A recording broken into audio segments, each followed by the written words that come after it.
इराणच्या कोम शहरात जोरदार बॉम्बस्फोट, कॉन्क्रीट कारखान्यावर क्षेपणास्त्रांनी हल्ल्यात कारखाना पूर्णपणे उद्ध्वस्त, जीवितहानी नाही. इराणी सैन्य आणि IRGCचं जोरदार प्रत्युत्तर, इस्रायल आणि आखाती देशांमधील अमेरिकेच्या तळांवर हल्ले.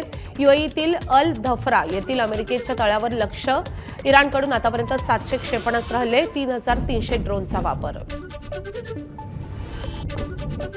दुबई विमानतळाजवळ ड्रोन हल्ला, दुबईतल्या सर्व आंतरराष्ट्रीय विमानांच्या सेवा रद्द. दुबई हवाई वाहतूक प्राधिकरणानं घेतला निर्णय, प्रवाशांच्या सुरक्षेसाठी खबरदारी म्हणून घेतला निर्णय.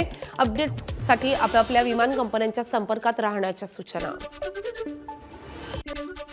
इराणकडून इस्रायलवर सेचिल या आंतरखंडीय क्षेपणास्त्राचा मारा, इस्रायलला प्रत्युत्तर देण्यासाठी वापरले सेचिल क्षेपणास्त्र. इराणनं इस्रायलच्या हवाई नियंत्रण कक्षाला बनवलं लक्ष्य.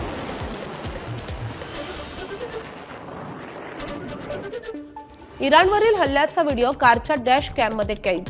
रस्त्याच्या कडेला झालेल्या हवाई हल्ल्यामुळे मलबा गाड्यांच्या ताफ्यावर पडलाय.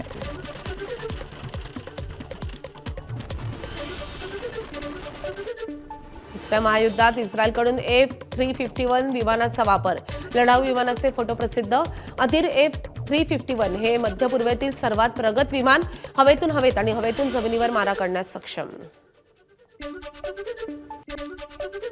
इस्रायलकडून इराणवर जलद हल्ले सुरूच, इस्रायली हल्ल्यात इराणचे अवकाश संशोधन केंद्र उद्ध्वस्त, तेहरानमधील ताराश अंतराळ केंद्राचं मोठं नुकसान.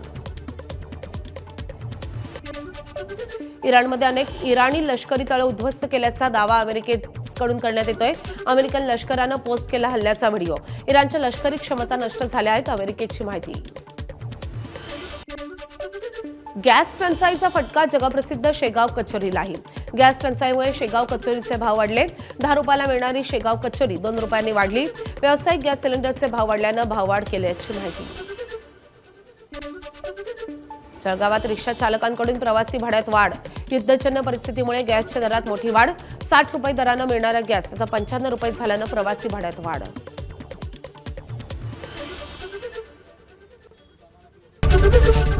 ABP माझा, उघडा डोळे बघा नीट.